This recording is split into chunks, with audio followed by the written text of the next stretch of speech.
Hello everybody, welcome back to Sod Busters Metal Detecting. In this video we're going to be discussing the care and maintenance of your Minelab Equinox 800. Let's get started.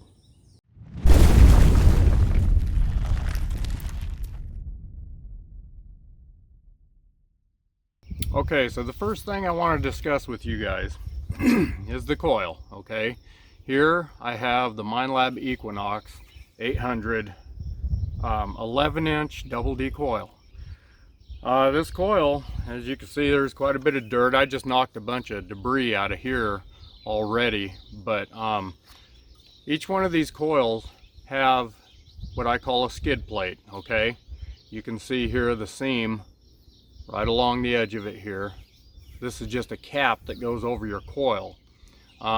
This cap is removable, okay?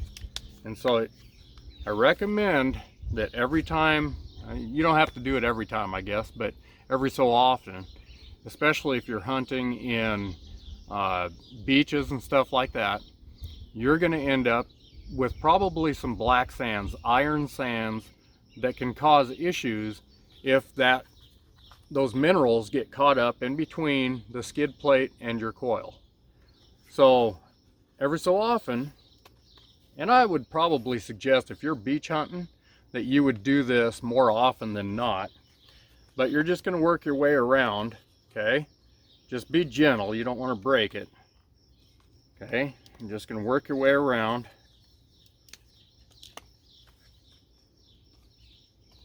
Very gently. You're not going to force anything here. Okay, just take your time. This one's on here pretty good. I see dirt coming out of here already. Look at there. Do you see all that stuff fly out of there? Okay, so just work the center out as well. See that? Okay, as you can see, there's a lot of dirt, a lot of garbage on the underneath side of the skid plate. Okay, this has no electronics in it.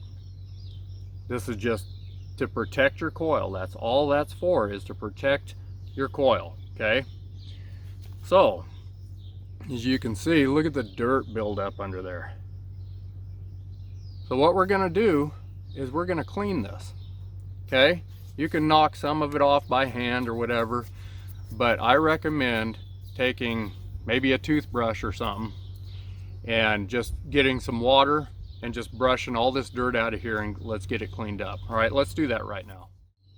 Okay, so right now I have my coil disconnected from my metal detector, so I wouldn't recommend getting this wet. If your cord is connected to your metal detector, you don't have to worry about it because it is waterproof, and this will be sealed once it's on your metal detector. But since I have this disconnected, you'll want to keep this dry. You don't want the water to go inside those holes. So anyway, I'm going to go ahead and just drape this over my leg here. I've got the coil here. All I'm going to do, I've got a little watering bucket. I'm just going to put a little water on there, kind of rinse it off. There's probably better ways to do. You can take a garden hose and spray it off, but I'm just going to do this. Just kind of brush this off and just kind of work all that dirt out of those holes and out of the detector coil here, and make sure it's all good and clean. All right, let me finish this up and I'll get right back to you. Okay, so I do have this cleaned up. Okay, it is going to be easier if you take a garden hose and just spray it off, put a nozzle on there and just spray this off. That way you really get that dirt and stuff out of those holes and crevices in there. That's nice and clean now, just like brand new on the underneath side. Okay, so now that we have that coil clean, we don't have to worry about any minerals in there. If you do have compact dirt in here that's not spraying out, just take a toothpick and loosen up the dirt in there. It'll come out. You won't have much of a problem. This is really a quick and easy task to maintain your detector coil. And this, it really is a must, because if you're detecting and you have minerals in between your coil cover or your skid plate, whichever you want to call it, and your coil, that's going to create issues. You're not going to be detecting as efficiently as if you have a clean coil. All right, so the next thing we're going to do is we're just going to clean this coil cover. All right, there could be some debris. You can see all the dirt that's in there. Who knows, there could be a really tiny piece of aluminum shaving or any kind of metal that's in that coil cover. And if that's in there, that's really going to be hindering your metal detecting. So let's get this cleaned up. Okay, so now we have a nice clean coil cover. All right, both parts of this coil is clean now. And so what we're going to do is we're going to line up. You can recognize where the coil or the cord comes down to the coil. You'll see that it's wider right here. So you also have that wide spot right here to line up with that. So you're just going to turn this to meet up, okay, just like a puzzle. And again, you're not going to force anything. You're just going to gently work your way around. You'll feel it snap into place. Work the edges around.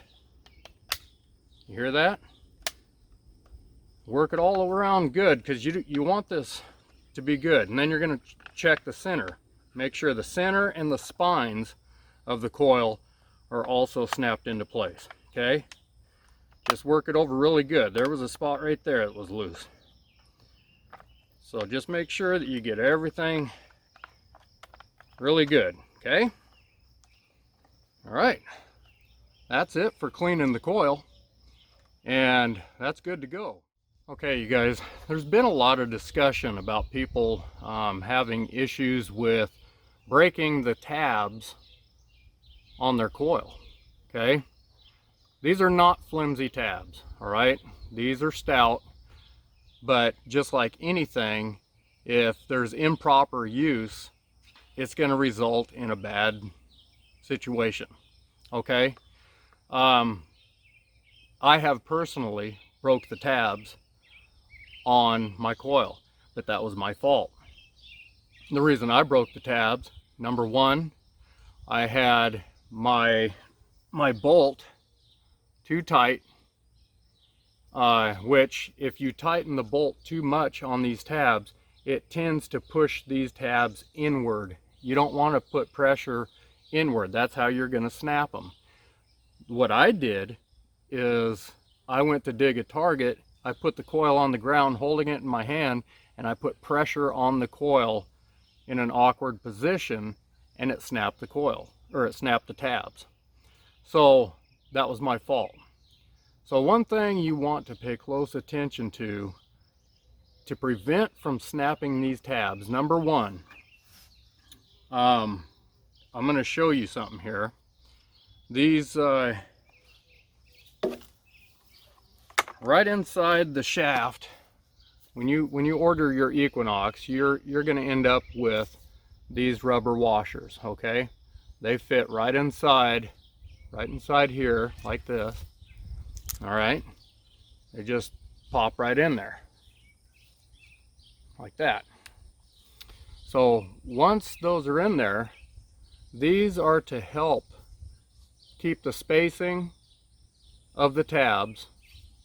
And if these do wear out, which they will wear out, so you want to pay close attention to it.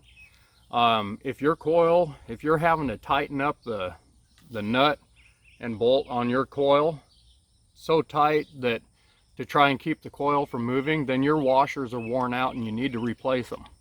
Okay?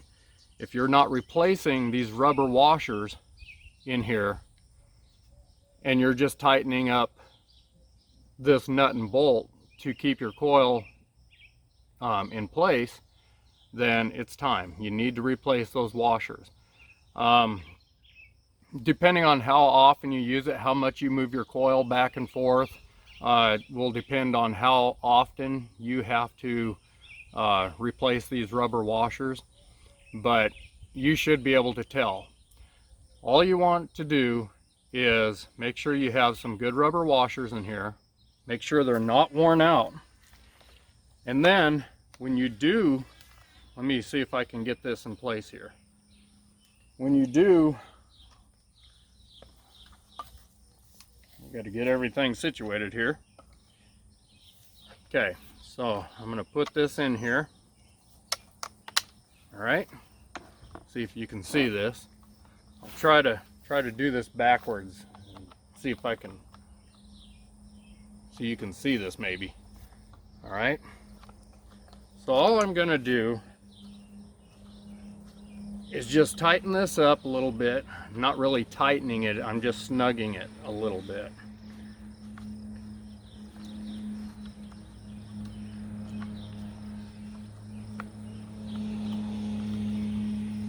Okay, so I can feel I've got a little bit of tension on there right now. Okay, it's not really tight. I don't want to tighten it so much that I'm flexing the tabs on the coil. So just a little, you know, you don't reef down on it because you will end up snapping the tabs. So that's a little bit loose. I'm just going to touch it up just a little bit. I don't want it too tight either. So that feels pretty good to me right there. Keep some good rubber washers. You can order them from Minelab if you want to. And just keep an extra set handy, so if it starts feeling like you're wearing out your tabs, you can replace those. All right, that's very important. Another thing that is extremely important is you do not want to void the warranty on your coil. All right, right here you see this sticker, that is a warranty. If that is removed or rubbed off or something like that, that's going to void the warranty on your coil. That is there for a reason. Don't take that off. Let's keep things original. All right, I am using the original shaft that came with the Minelab Equinox 800. I've never had a problem with that shaft at all. All right, I know a lot of people are going to the carbon fiber shafts, but I've had no reason to. This is not a crutch. This is a metal detector, and you don't want to be putting weight on it like I did when I snapped those tabs. All right, you guys? So be careful what you do as far as what you put on your coil, because you can eliminate the warranty on your coil. Okay, so another thing you want to keep clean is where you hook up your charging cord to the back of the detector. You've got these little brass connectors right there, and those can get corroded. So don't use anything abrasive when you go to clean these. What I recommend is get yourself some alcohol wipes. Okay, just some soft alcohol wipes here, and all you're going to do is just wipe that off real easy.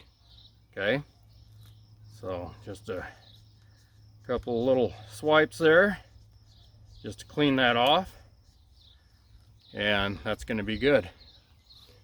So keep those clean. Also, the connector that goes to connect up to this, you're going to have some pins on there. You just want to take it real easy and just clean with an alcohol wipe just to make sure your connectors are good and clean. If you have any debris or anything in between, you're going to have trouble getting the connections. So keep that clean. All right, you guys, and that will help you get a good charge on your battery. Speaking of batteries, we'll kind of discuss a little bit of that as well. So I've owned this metal detector right here, the Minelab Equinox 800, for approximately 2 years now. I'm coming up on 2 years. I haven't had any issues with it at all, other than me breaking those tabs off the coil. That was my fault. Other than that, this has been a flawless machine. The battery is located in the handle. The reason for that is to keep this waterproof. That's concealed. The battery is concealed in the handle. The battery can be replaced. You can replace it yourself, but I recommend that if your detector is under warranty, that you go ahead, if for some reason, I haven't had any battery issues at all. This battery is still good and strong, holds a charge all day long. So if your detector is under warranty and for some reason you need to replace the battery, you can send it into Minelab, and I would recommend that you let them replace it just in case something happens. If you go to replace the battery yourself and something goes wrong, you could be voiding the warranty. So I recommend you go ahead, send that in, let Minelab take care of it, and when you get it back, you'll be good to go. Your warranty will be good. All right, so there's times like where I live here in Idaho, sometimes we get some very freezing temperatures, lots of snow, and I just can't go detecting during the winter months at times. So this metal detector is sitting just all lonesome by itself and bored. When you do that, you want to make sure that you don't just let this detector sit all winter long without putting a charge on it. Every so often, and maybe every 2 weeks, maybe every month, just hook up your charging cord and let it charge to a full charge. Unplug it. Don't leave it plugged in because you don't want to burn your battery, okay? If you're just constantly charging the battery, that's not very good for it. So just charge it up to a full charge and then let it sit for another 2, 3, 4 weeks, and you can hook it up again after that. So you're going to charge it just a few times during the winter time if you're letting it sit. If it's just sitting in a closet, you don't metal detect all that often, make sure you bring it up to charge every so often. Okay, it doesn't matter what the situation is, you just don't want this battery to sit dry and have a zero charge on it. Okay, these batteries do not retain a memory, but you just want to maintain the battery charge on it and you'll be good to go. Again, I've had this detector for 2 years, never had an issue. They're great batteries. You can also order, Minelab provides an external battery pack that hooks right up where your arm cuff is here to extend your battery life. If you're going to be out hunting for, you know, really long extended periods of time, you can hook up the extended external battery pack to give you a long battery life. This battery here alone will last, I hunt 12-hour days at times and never ran it dry yet. So this does give you a good full day charge, battery life. But if you are going to be out for 2-3 days or whatever, you need some more battery life, you can get that external battery pack. Well, you guys, that pretty much covers the important parts of the maintenance of your Minelab Equinox 800. In my opinion, this is one of the best detectors, the best all-around detector you can get. This is a waterproof detector. It's just a great detector, great for relic hunting. It's great for coins. It's great for gold hunting. You have 2 prospecting modes on it. It's waterproof. You can take this and submerge it down 10 feet below the water. It's completely waterproof to 10 feet deep. So if you guys are interested in a Minelab Equinox 800, get a hold of me and we'll see if we can get you set up with one. Very good detector, and I'm real happy with mine. This is my go-to machine and I have no complaints. So also, you guys, if you're interested in a Sod Busters Metal Detecting hat, get a hold of me. You can send me an email at sodbustersmetaldetecting@gmail.com. I also have shirts available, so send me an email and let me know what you'd like, what your size is, and your mailing address, and we'll just get you hooked up. All right, you guys, I appreciate you watching, and we will see you on the next video.